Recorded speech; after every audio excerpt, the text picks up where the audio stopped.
So hello students, welcome to the another lecture. And last video जो introduction हो गया था, हम डिस्कस कर रहे थे आपका मोलैलिटी।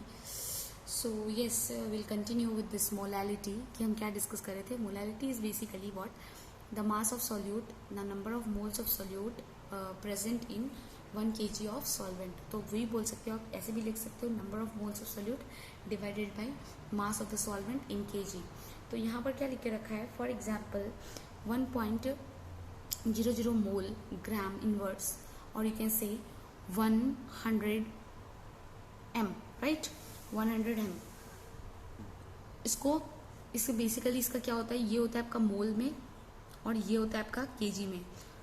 तो इसका यूनिट हो गया मोल केजी इनवर्स, और इसको हम डिनोट करते हैं स्मॉल m से भी, मोलैलिटी। ठीक है, या तो आप ये लिख सकते हो या आप स्मॉल m लिख सकते हो। For example, 1 mole kg inverse, or you can say 1 m means molality.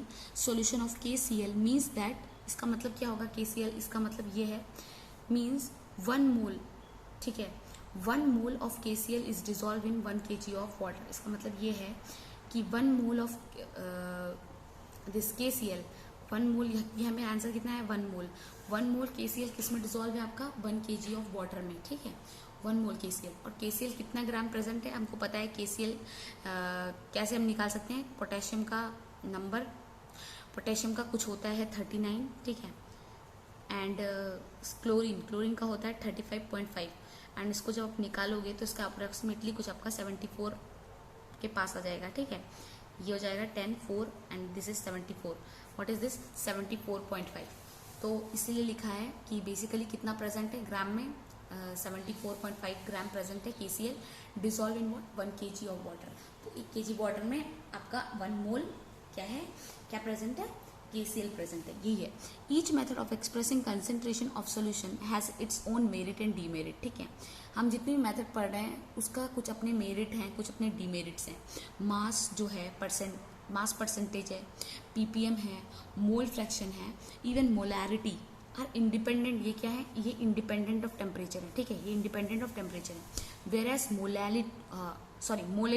Molality देखो, mass percentage, volume fraction and molality are independent of temperature. Means ये मोलैलिटी और आपका मास परसेंटेज, ठीक है, ppm जो स्केल है, मोल फ्रैक्शन, आपका ये इंडिपेंडेंट टेम्परेचर पे डिपेंड नहीं करता। वेर एज मोलैरिटी और जितने भी आपके वॉल्यूम वाले फंक्शंस थे, volume by volume, mass by volume, ठीक है, whereas molarity is a function of temperature. ये किसका है, फंक्शन है टेम्परेचर का। तो टेम्परेचर के साथ वैरी करेगा, ये क्वेश्चन पूछ सकता है, इंपॉर्टेंट क्वेश्चन है ये, ठीक है। दिस इज बिकॉज, क्यों होता है ऐसा, वॉल्यूम जो होती है वो भी आपकी डिपेंड करती है टेम्परेचर पे, because volume depend on the temperature, and mass आपका टेम्परेचर पर डिपेंड नहीं करता है, मास डिपेंड नहीं करता है, वॉल्यूम डिपेंड करती है। इसलिए जो हमारे यूनिट थे, मास परसेंटेज, ppm, इसमें मास की बात करती, मोलैलिटी, राइट, मोल फ्रैक्शन, इस सब में मास की बात हो रही है, mass of solute, mass of solvent, right. और ये देखो, मोलैरिटी में किसकी बात हो रही है, mass of the solute, volume of the solution.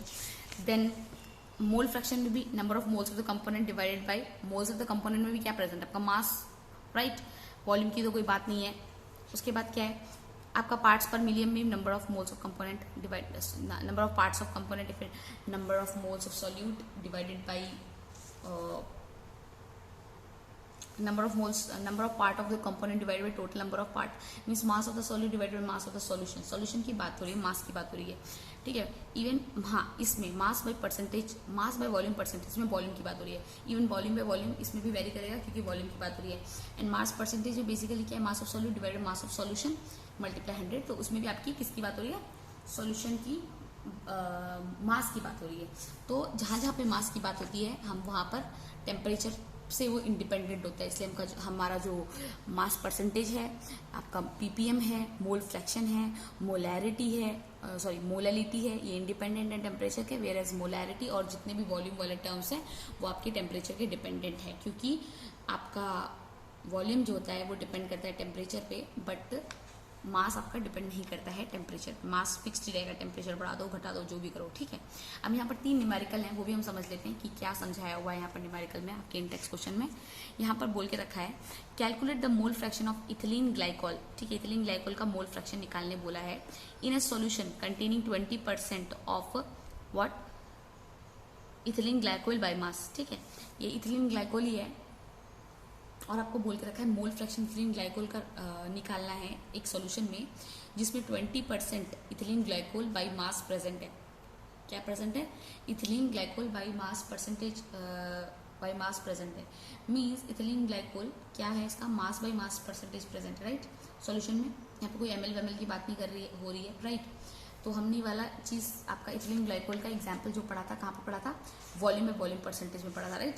तो देखो सॉल्यूशन इथिलीन ग्लाइकोल दे रखा है and containing 20% of this by mass. अब इसको सॉल्व कैसे किया इन्होंने वो हम जरा देख लेते हैं, ठीक है। Assuming that we have 100 gram of solution, हम क्या एज्यूम कर रहे हैं, हमारे पास 100 ग्राम ऑफ सोल्यूशन है। One can start with any amount of the solution because the resultant obtained will be the same, ठीक है। हम 100 ग्राम से स्टार्ट कर रहे हैं, आप चाहें तो किसी से भी 200 ग्राम से भी स्टार्ट कर सकते हैं, पर उसी के 200 ग्राम के हिसाब से ही आपको सब कुछ कैलकुलेशन करना पड़ेगा। तो 100 ग्राम हमारे लिए इजी रहता है, इसलिए हम 100 ग्राम ले लेते हैं, ठीक है। वही लिखे रहेगा, किसी से भी स्टार्ट कर सकते हैं। Solution contain is 20%, 100 gram solution है तो मतलब 20 ग्राम इथिलीन अल्कोहल है। अगर 20 ग्राम इथिलीन अल्कोहल है तो वाटर कितना होगा इसके अंदर? 80 ग्राम, तभी तो सॉल्यूशन 100 ग्राम का होगा। 100 ग्राम ऑफ सॉल्यूशन हमने इमेजिन किया है, 20% उसमें इथिलीन ग्लाइकोल है, तो उसका मतलब क्या हो गया? उसका मतलब ये हो गया है कि 20 ग्राम इथिलीन ग्लाइकोल है और आपका 80 ग्राम क्या है? आपका वाटर है, ठीक है। अब क्या लिख रखा है, हमको पता है मोलर मास कैसे निकालते हैं, हमको मोलर मास चाहिए होगा, ठीक है।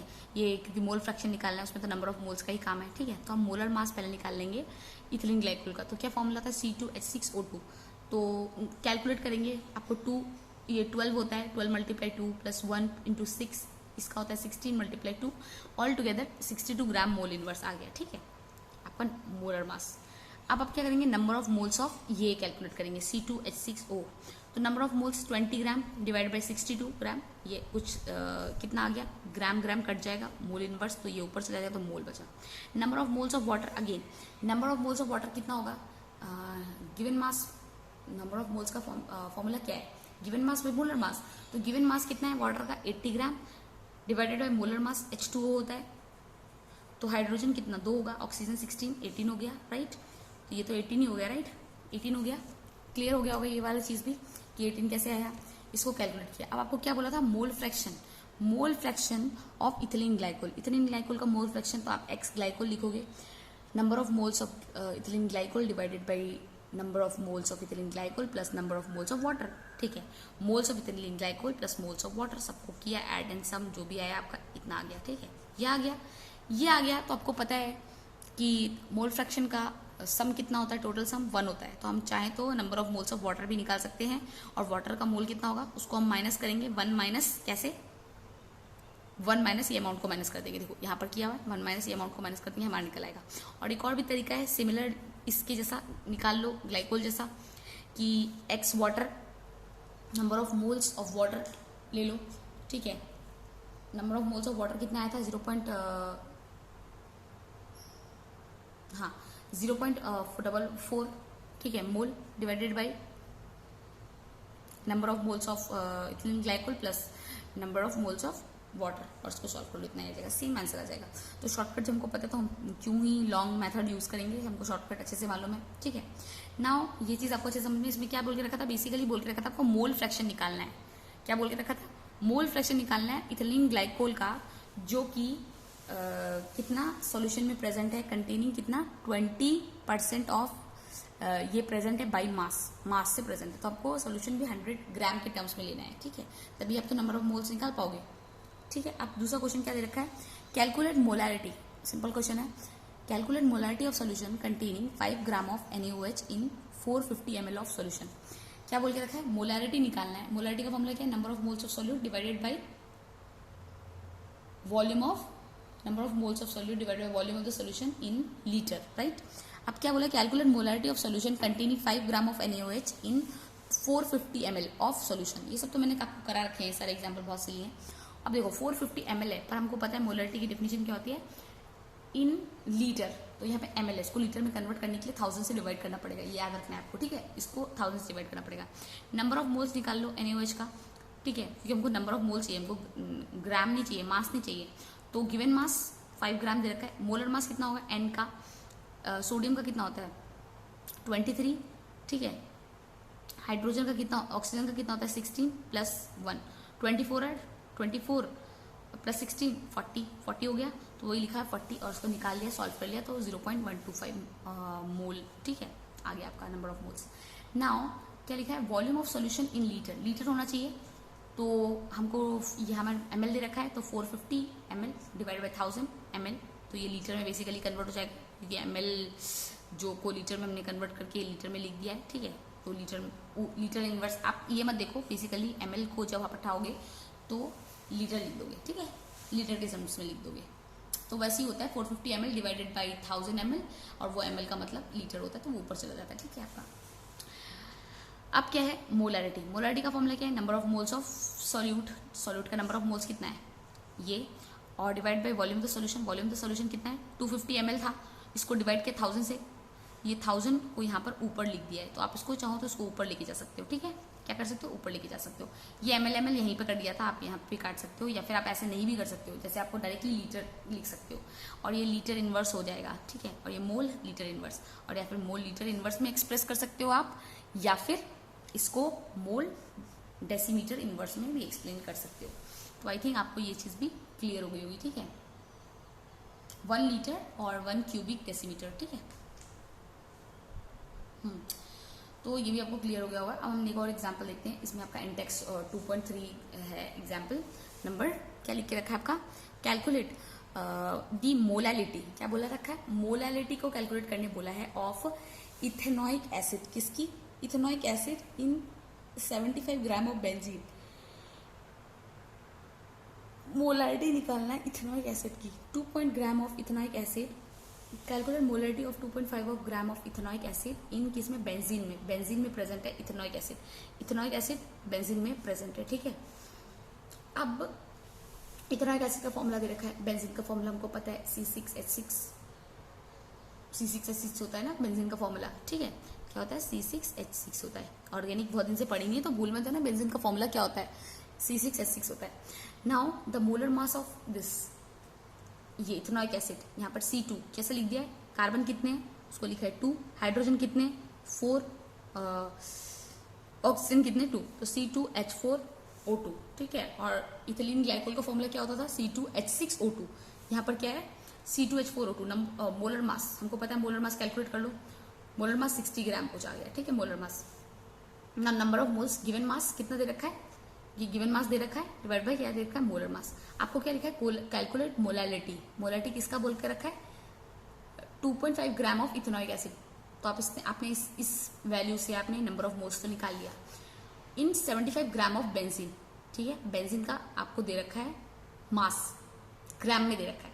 अब देखो बेंजीन का जो मास है वो ग्राम में दे रखा है, आपको ग्राम में नहीं चाहिए, ठीक है, आपको ग्राम में नहीं चाहिए, आपको केजी में चाहिए, वो स्टैंडर्ड है, क्योंकि फॉर्मूला में केजी दे रखा है, तो आप उसको क्या करोगे 1000 से डिवाइड कर दोगे, अगेन केजी है, तो केजी को देखो नॉर्मली क्या होता है आपका 75 जैसे के ग्राम है, इसको आपको क्या करना है, इसको आपको केजी में बदलना है, तो आप क्या करोगे 75 डिवाइडेड बाई 1000 और इसको डायरेक्टली केजी लिख दोगे। आपकी बुक में क्या कर रहे हैं, आपकी बुक में ऐसे लिख रहे हैं 75, कंफ्यूज नहीं होना है, 75 ग्राम डिवाइडेड बाई 1000 ग्राम, और यहाँ पर केजी लिख रहे हैं, ठीक है, क्या लिख रहे हैं केजी लिख रहे हैं इनवर्स, ठीक है, ऐसे लिख रहे हैं, तो इसको कैंसिल करके भी ये इनवर्स ऊपर चला जाएगा, वही लिख रहे हैं, देखो आप अभी आपकी बुक में लिख रहे हैं 75 gram divided by 1000 gram KG inverse, ऐसा लिख रहे हैं, इसकी कोई जरूरत नहीं है, बेसिकली आपका जैसे हम बोलते हैं ना 75 ग्राम को हम डायरेक्टली 75/1000 केजी लिख सकते हैं, ठीक है, डायरेक्टली लिख सकते हैं, कोई ये जरूरत नहीं है आप यहाँ पे ग्राम लिखो, ग्राम को डिवाइड करो फिर केजी ऊपर जाएगा, ऐसा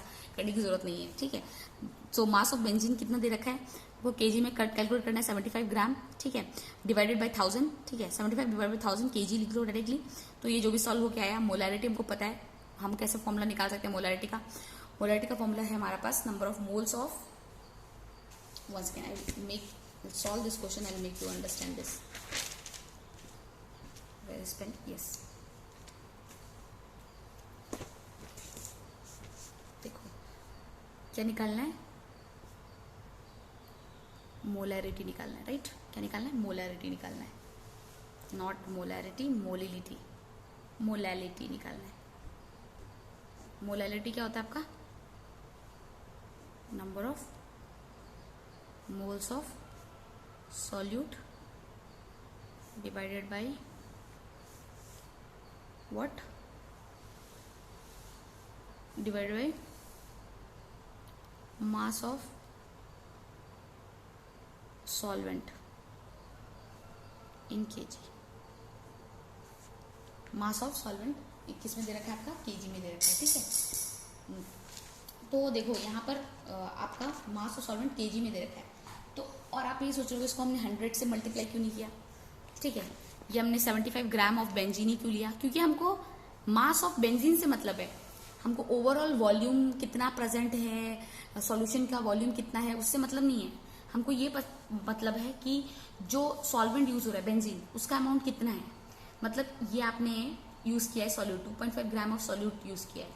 और सॉल्वेंट क्या है आपका? सॉल्वेंट से मतलब हमको 2.75 ग्राम बेंजीन है, ये सॉल्वेंट है। हमको सॉल्यूशन से मतलब नहीं है, हमको आपका सॉल्वेंट से मतलब है।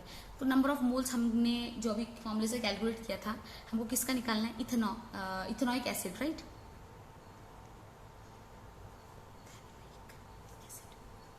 जो इथेनॉइक एसिड था उसका सबसे पहले आपको number of moles of solute क्या है आपका? Ethanoic acid. तो इथेनॉइक एसिड का नंबर ऑफ मोल्स कैसे निकलेगा? n given mass divided by molar mass. Given mass कितना दे रखा है आपके क्वेश्चन में? 2.5 ग्राम दे रखा है। मोलर मास आपने कैलकुलेट किया, ये क्या था? C2H4O2, राइट, ये था। तो इसको सॉल्व किया तो कितना है आपका? 60 ग्राम कुछ, राइट। 60 ग्राम मोल इनवर्स, 60 ग्राम मोल इनवर्स, ग्राम ग्राम कैंसिल आ गया, 60 मोल आ गया, ठीक है। अब मास ऑफ सॉल्वेंट आपको पता है कितना है, वो हम ऐसे भी कर सकते हैं, molality is equals to number of moles 60 mole. Mass of solvent कितना है? 75 ग्राम दे रखा है, राइट। इसको ग्राम में से केजी में कन्वर्ट करने के लिए क्या करना पड़ेगा? 1000, ठीक है। यहाँ पर लिख दो ग्राम, यहाँ पर लिख दो केजी, ये आपकी मर्जी है, इसको कैंसिल कर सकते हो। डायरेक्ट भी अगर आपने ऐसा लिखा है 60 मोल डिवाइड बाय 75 ग्राम लिखा है, नेक्स्ट स्टेप में आप ऐसे लिख सकते हो 65 mole, not 65, 60 divide by 75 divide by 1000 kg, ठीक है, ऐसे लिख सकते हो। अब क्या होगा?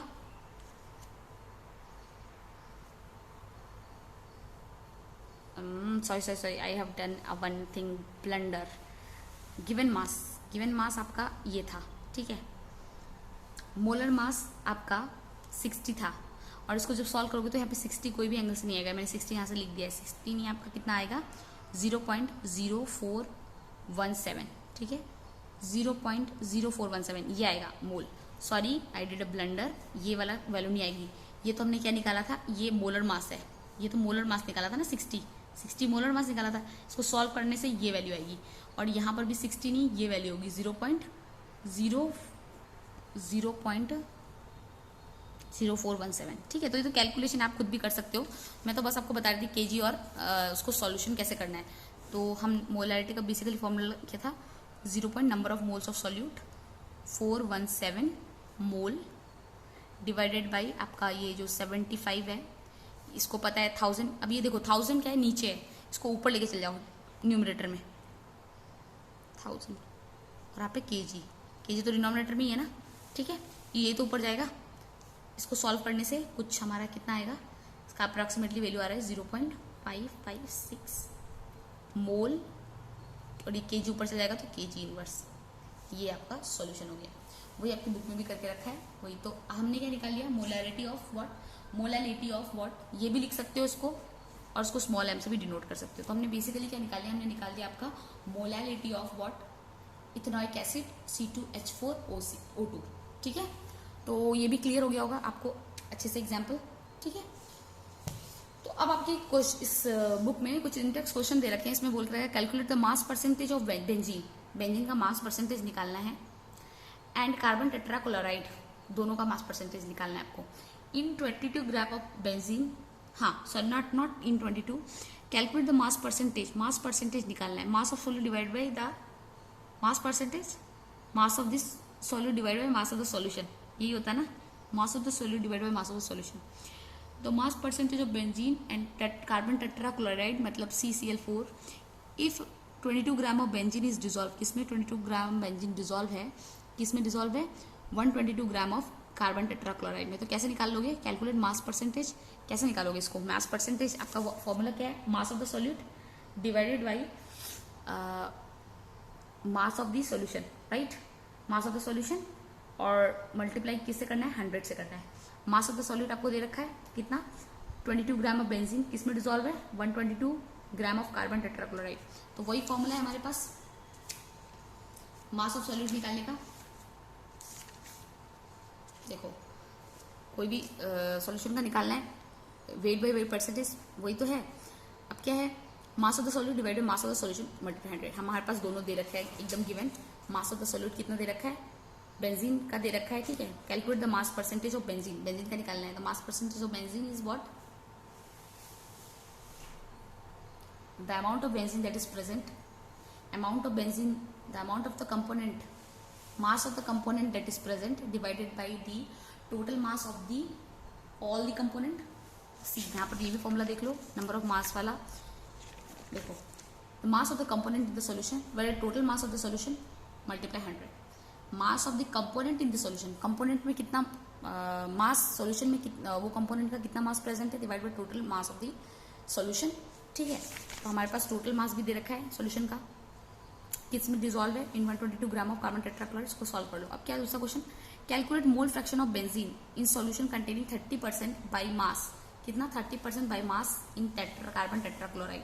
आपको क्या बोला है, मोल फ्रैक्शन निकालना है बेंजीन का 30% बाई मास, 30% बाई मास दे रखा है आपको, मतलब क्या है इन कार्बन टेट्राक्लोराइड, ठीक है।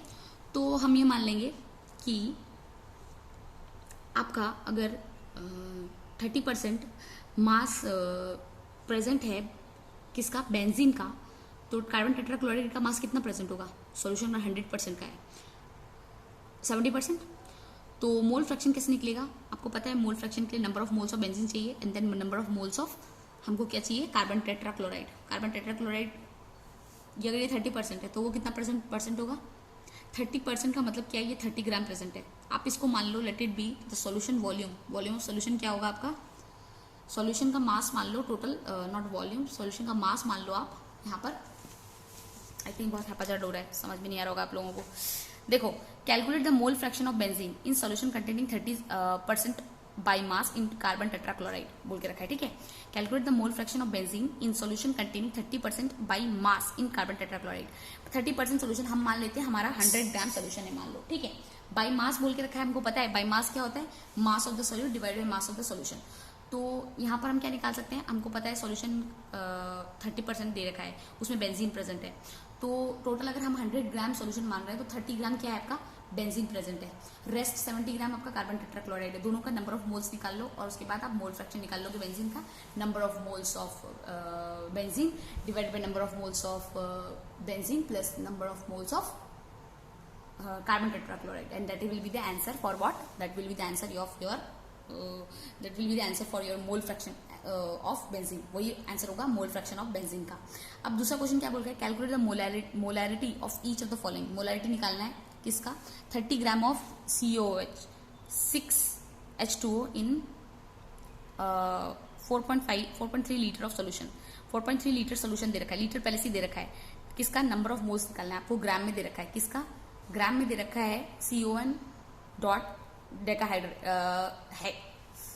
What is that, penta and then hexa, ठीक है, हेक्सा हाइड्रेटेड, 6 हाइड्रोजन है, राइट, H2O है, 6 H2O है तो 6 हाइड्रेटेड है। तो आपको क्या करना है, नंबर ऑफ मोल्स निकालने के लिए गिवन मास, ये गिवन मास है, इसको कैलकुलेट करना पड़ेगा पूरा फॉर्मूला, इसका मोलर मास निकालना पड़ेगा और उसके बाद क्या निकल के आएगा आपका, नंबर ऑफ मोल्स निकल के आएगा, नंबर ऑफ मोल्स निकल के आ जाएगा, वॉल्यूम आपको पता है, वॉल्यूम दे दो और आपका मोलैरिटी निकल के आ जाएगा, ठीक है।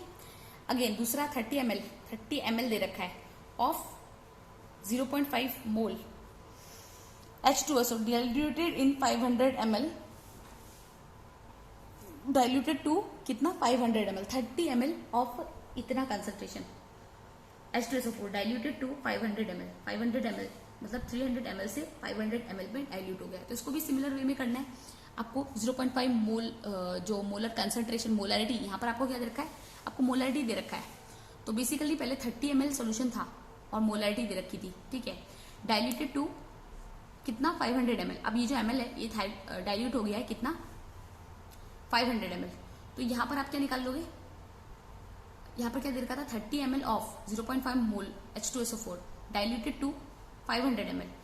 तो यहाँ पर वॉल्यूम जो उसको 500 ml पुट कर देना, उसको चेंज कर देना और आपको ये मिल जाएगा, मोलैरिटी मिल जाएगा। थोड़ा बहुत चेंज करना पड़ेगा, वो तो अब आप लोग समझ गए होंगे, इतनी सारी न्यूमेरिकल मैंने करा दी है, ठीक है। तो आई थिंक चीज़ें आपको क्लियर हो गई होंगी, ये खुद से ट्राई करना। और ये 2 एग्जाम्पल अगर नहीं होते हैं then you can ask me in the Google classroom itself कि ये 2 एग्जाम्पल आप बना नहीं पाए हो। बट रेस्ट आपका ये होमवर्क है, ये सारे एग्जाम्पल जो इंटेक्स जितने भी क्वेश्चन है, इंटेक्स क्वेश्चन को मत छोड़ो, नॉट एट ऑल। सारे क्वेश्चन इंटेक्स के बनाओ और सॉल्व करो और देखो कि आंसर सही है और नहीं है, ठीक है। Intext questions are very very very important. So आज की क्लास को यहीं पे वाइंड अप करते हैं। नेक्स्ट क्लास में हम सॉल्युबिलिटी पढ़ेंगे। Thank you students.